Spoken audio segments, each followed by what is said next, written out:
Hello, welcome or welcome back to Heretic Owl Tarot. My name is Liz, and I will be guiding you on this journey today. This is the reading for Cancer, Sun or Rising, Moon, of course, too, but definitely Rising. Also, your Sun. But I'm happy to be doing zodiac readings again. For a while there, my guidance was to focus on human design profile readings, and that was too many cards. We just need one. And then in the process of sitting down preparing to do this round of readings, I got the ping. I got the message, whatever, to do zodiac readings, reintroduce those back. So anyway, I'm excited. So let's get you an oracle card. How are you feeling now that Pluto is out of Capricorn? Have you noticed any difference? I mean, depending on where Cancer is for you is obviously where Capricorn would be for you, but Capricorn was my 7th house of other people, partnerships, relationships, and I'm glad. I'm glad to have a break, but also even too just to reflect on the lessons that Pluto kicked my ass for the last 15 years all about. But anyway, if you noticed a change, let me know. It's so interesting because I was actually looking at this card earlier when I was shuffling the deck. I usually, between readings, I'll shuffle the deck a bunch just to clear out energy, whatever. And I was literally staring at this card for, I don't know, 30 seconds. I mean, so it's interesting that it came out in your reading. It says going beyond normal. I love that there's, the clock arms at their third eye. It's interesting because there's imagery of clocks and mechanisms and stuff, but then there's all of these buttons too,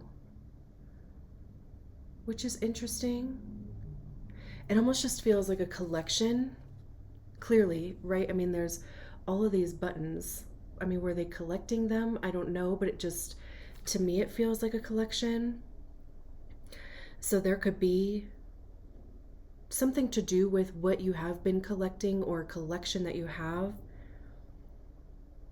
There's, of course, obviously, this gold light bulb, like a golden idea, is how that feels. Let's get your tarot out. Probably we'll read about that a little bit in the book. Also, we have the 10 of Wands, the 8 of Swords, Temperance in reverse. I don't shuffle reversals into the deck, but if they come out reversed, I will keep them that way. One more. And that was a 4 of Pentacles that came out sideways. And I kind of feel, obviously, like leaving it sideways. Just one more. Ace of Cups. And the Knight of Swords at the bottom of the deck. So let me just make sure everything is in frame here, and then we'll start talking about your reading. Okay, so let's opened right to the page. So let's see what this says. Put that there. On the path of life, there are deciding moments where we can choose to go with the mainstream, or we can dare to take a bolder, more authentic and trusting way, even if it seems riskier or less safe. To rely solely on logic and science without incorporating the mysterious and magical is a recipe for an existence that is far too dry. The sacred rebel within you sorry, the the sacred rebel within our hearts will always choose a juicier approach to life. You are currently approaching such a choice point. My dog agrees.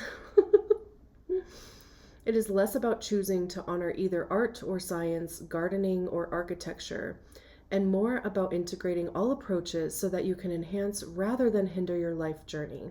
You are being asked to stay open to the intuitive approach in your life, your work, your creativity, as well as in your spiritual journey. The intuitive approach can be likened to the method of a gardener or an artist. There is a sense of what might work where and a loose or even a detailed plan. But how the plan is carried out will depend on and respond to the flow of its surroundings. There is no need to control the situation, but rather a desire to nurture an idea into fruition. Love that.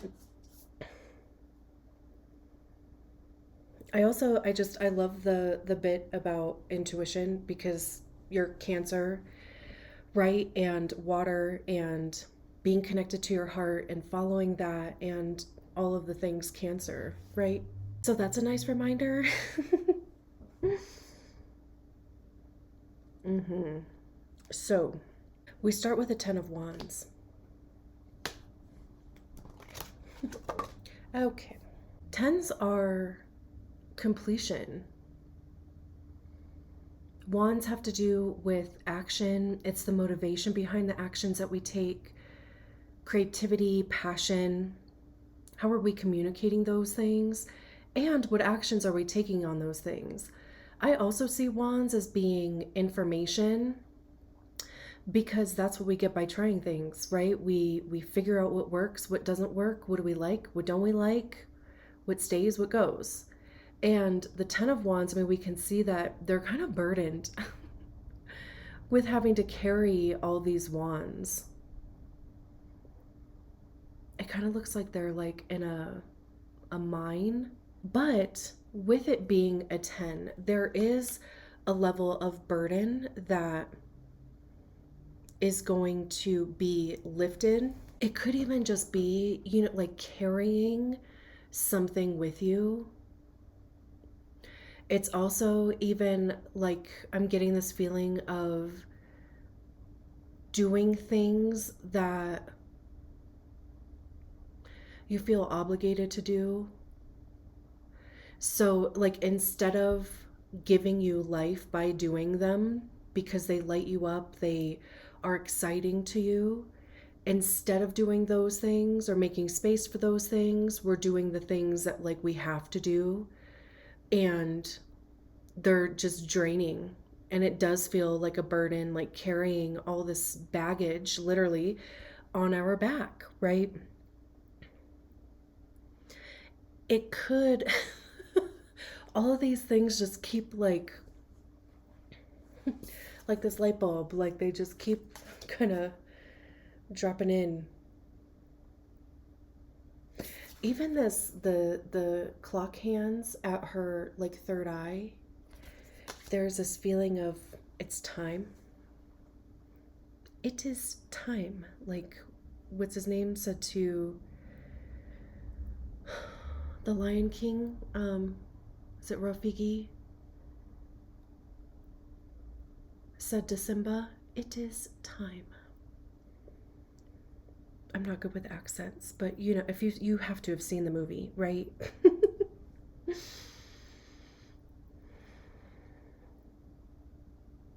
Again, it could even just be having like all of these creative ideas, like wanting to carrying around these 10 wands because you're like, I'm going to use these someday.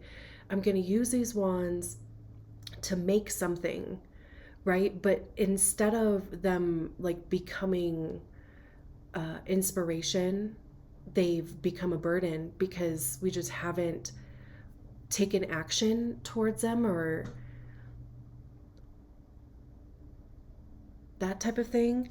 And we have it paired with the 6 of Wands in reverse. Upright, the 6 of Wands is about recognition, success, victory, right? I mean, she's on a stage, people are throwing roses at her, right? Like being in the spotlight. So in the reverse, it's the opposite of those things. It's almost like deflecting possibilities, you know? This is also success after conflict, because the Five of Wands is about conflict, competition. So the Six of Wands is coming out of that victorious. So with it paired with the Ten of Wands, it's like there's something that you're carrying around that is just weighing you down, and it's preventing you too from being successful. It's almost like I just heard being attached to an idea rather than experiencing it in reality, especially too because it says going beyond normal. Like if you kind of feel like the idea is out there, you might be like, I don't want to be judged, I don't want to be criticized, or the opposite of positive recognition, right? It's just, kind of fear and doubt, all of those type of things we need. And especially with Pluto going into Aquarius, Aquarius is a bit of the weirdo in a good way, right? But it's like not intervention. We don't, unless you need an intervention, but invention. What am I trying to say? Like just being innovative. Hello. There it is.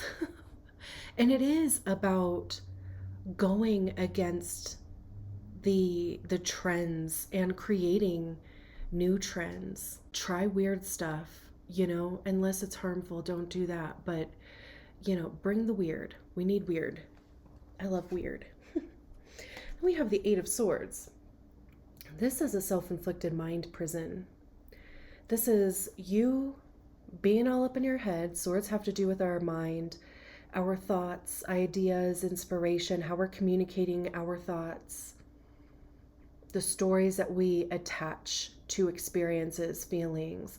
I also see swords as being the suit of ego, because that's generally where we hear our ego is in our minds.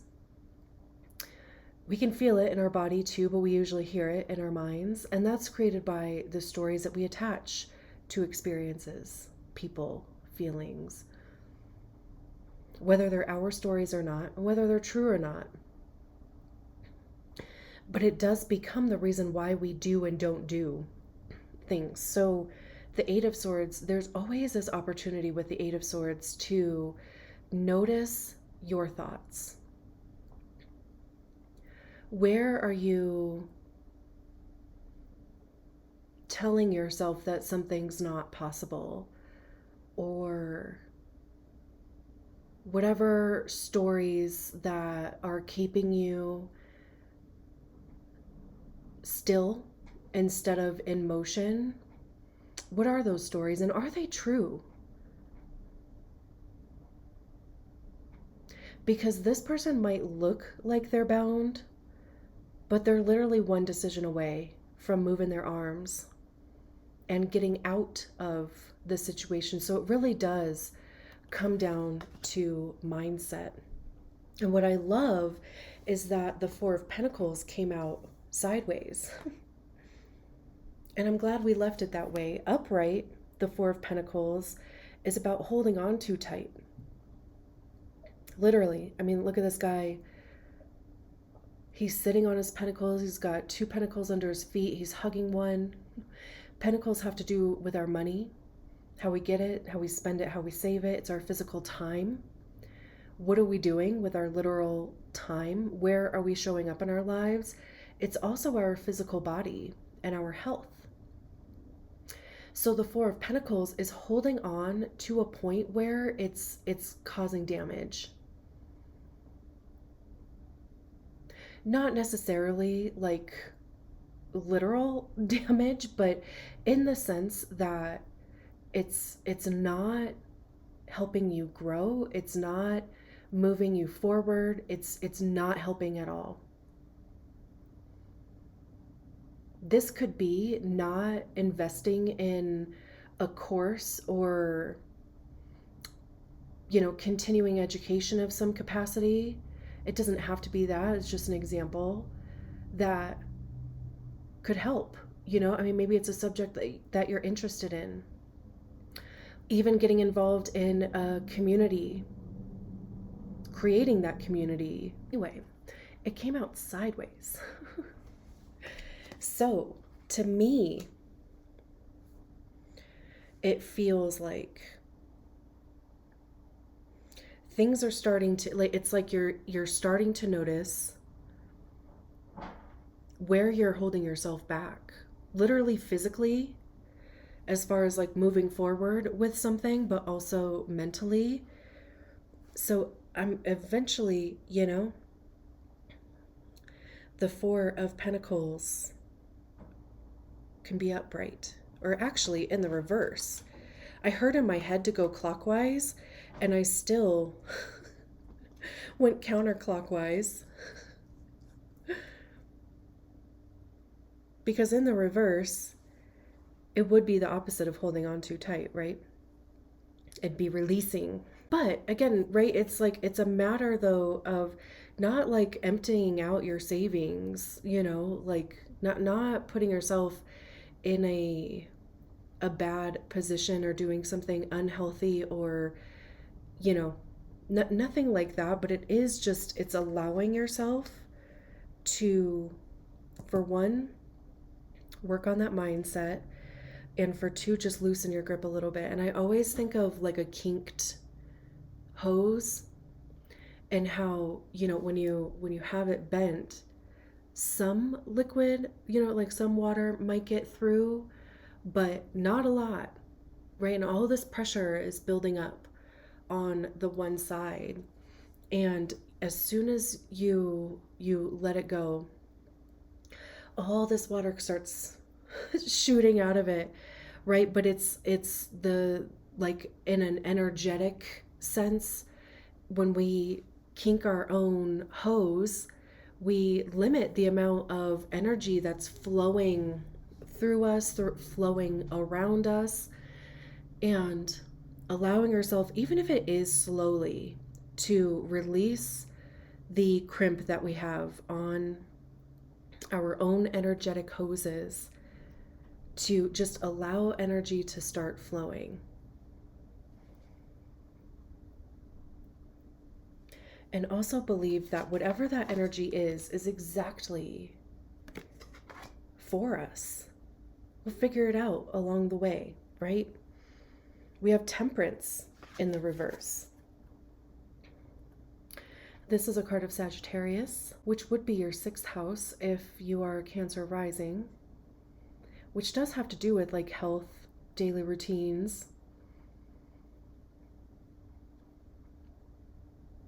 But Temperance has to do with patience.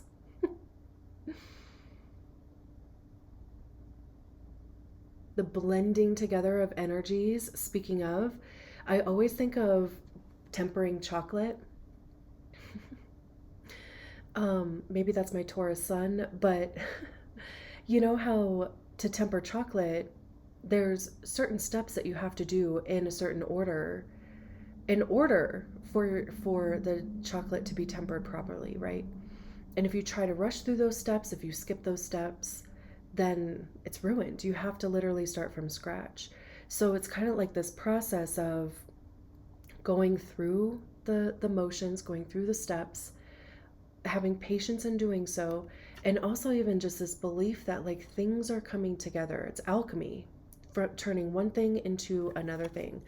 And in this card, there's water and fire, which is interesting because the first 2 cards that we have are fire cards. Actions. Even to just the elements that make who we are, right? Like just even the blendings of our experiences, our emotions, our egos, right? How those have come together in such a way where we are who we are. With this being in the reverse, though, again, it would be kind of the opposite of what I was saying, right? It's almost this feeling of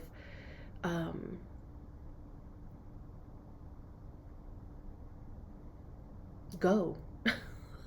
That's what I kept hearing in my head, and I kept saying, like, go, like, what do you mean? But I just kept hearing go.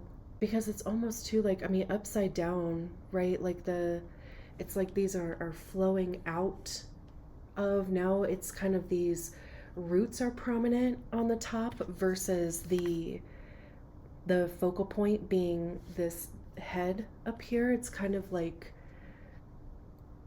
it's almost like trusting your roots, being grounded, which is not necessarily fire, it is earth, but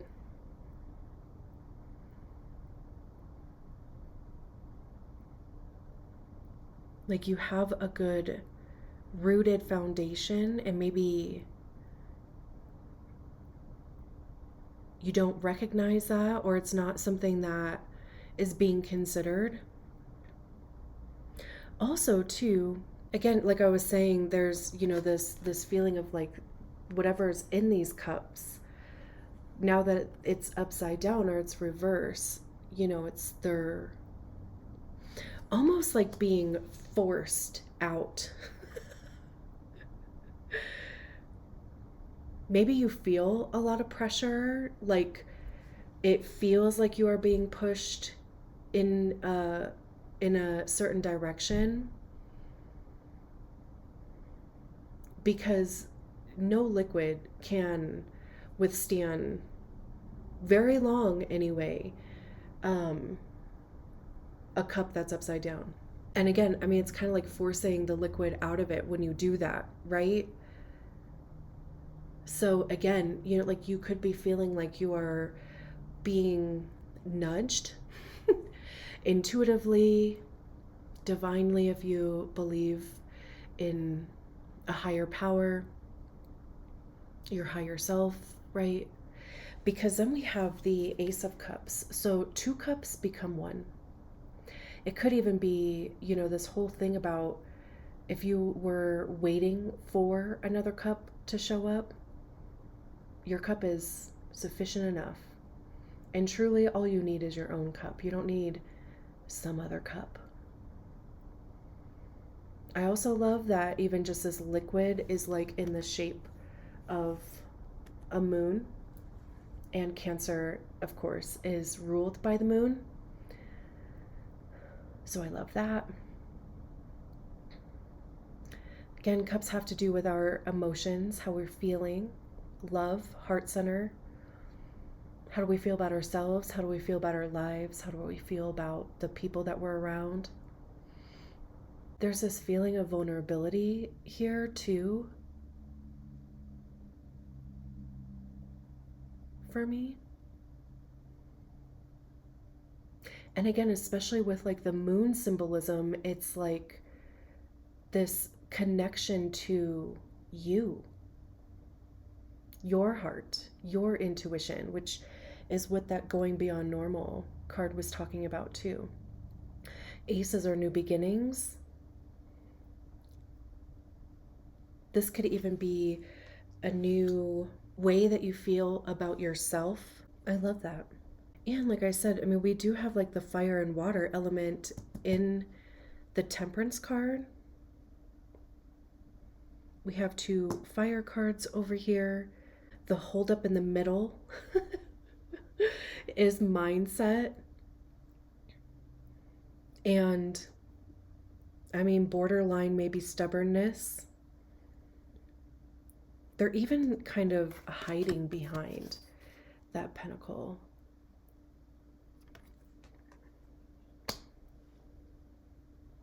But then we have the Knight of Swords. Oh my God. And we have the Chariot behind the Knight of Swords, which is the card of Cancer. But again, swords have to do with our mind. The Knight of Swords is in the middle of this maze. They're carrying the Ace of Swords. They're piercing this idea here, is what that feels like to me. Because in the Page of Swords, this orb is like above their head. It's not even in their hand yet.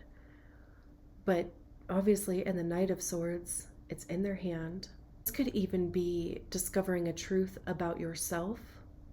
Honoring a truth about yourself is what I just heard. Believing in yourself, because swords, again, are mind, beliefs. The Knight of Swords is one of the fastest moving knights in the deck. So there could be a shift of perspective pretty quickly. This could be the maze of your mind too, right? Working through what's in there. What makes you who you are? What thoughts do you allow time to? I love that. And then we have the Chariot card, moving forward quickly. I was trying to figure out if this is water that they're flying over. It kind of looks like water, but it also kind of looks like mountains or something. Not that it necessarily matters, but very much in control. This is about, being exactly where you're meant to be. There is a potential for things to move forward quickly if we allow them to. If we just kind of surrender to, and again, unkink our energetic hoses. We have the Seven of Wands, which is standing your ground, defending your actions. It may take effort on your part. I mean, everything does. Again, though, with the Seven of Wands, I always see these 6 wands that are coming up at this person. I always see that as being other people's projections, like their reasons why not to. Maybe they don't get it. It's like their fears, their doubts, but they project them onto you like, no, that wouldn't work. So then you start feeling like, this energy. No. This person is fighting off those things. They're like, you know what? First of all, I didn't even ask. Second, just watch, okay? Because sometimes it really does. It really does take action to convince people, which sucks, because especially, if it's like the people that are closest to you, right? I mean, you want them to just be supportive right off the bat, right? And just be like, yeah, go, do that weird thing. Right? But sometimes we don't get that.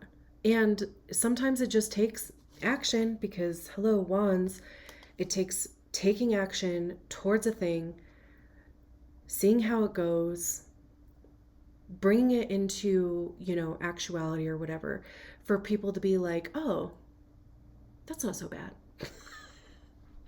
Or, oh, that's what you meant, or, good for you for being successful, right? And then we have the King of Pentacles, speaking of success.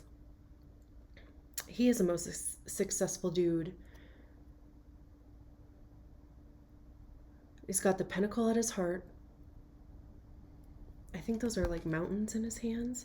But it's like, it's almost this idea about honoring the journey. The kings are the highest expression of the suit, though, right? So there is this feeling of success, leadership. We have the Ace of Pentacles behind. And they're already grown into a full-ass tree that's fruiting. So it's not even like starting from scratch. This is already a thing. But this is a new, aces are something new. new opportunity, gift, whatever. And then the Knight of Wands behind, or King of Wands behind that. Again, highest expression of the suit. This guy is an entrepreneur of the tarot. Creative freedom. He's got total control of that flame there, which again, the flame represents creativity, passion, creation even. It's in the infinity symbol. It's not going anywhere. Infinite.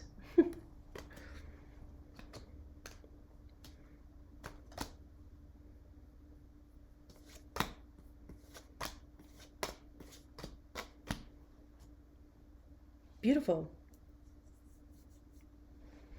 It's time. I'm going to leave it there. Thank you so much for allowing me to read your cards. I will talk to you soon. Bye.